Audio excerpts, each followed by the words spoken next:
ସକାଳୁ ଆଖି ଖୋଲେ ଖୋଲେ ଚକୁଳି ଆସି ହାଜର ହୋଇଗଲା। ଆଜି ଆମ ଗାଁକୁ ଯିବି ମୁଁ ଚାଲି, ମାନେ ମୋ ଶ୍ୱଶୁର ଘରକୁ ଯିବି। ସେଥିଲାଗି ସକାଳୁ ସକାଳୁ ସକାଳୁ ଗ୍ରୀନ୍ ଟିଟେ ହେଇଯାଇଛି ଦେଖନ୍ତୁ। ତାପରେ ସକାଳୁ ସକାଳୁ ଚକୁଳି ପିଠାଟେ ହେଇଯାଇଛି। ଏବେ ବର୍ତ୍ତମାନ ଲକ୍ଷ୍ମୀ ବସଟି ଆସିବ, ସେଇଟାରେ ବସିବ ଗାଁକୁ ଯିବି ଚାଲି।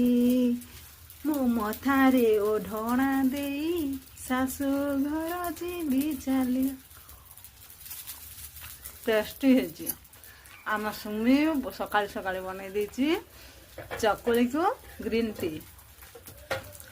ସକାଳୁ ପିଇବାଟା ବହୁତ ସୁନ୍ଦର, ବହୁତ ହେଲ୍ଦି ଗ୍ରୀନ୍ ଟି।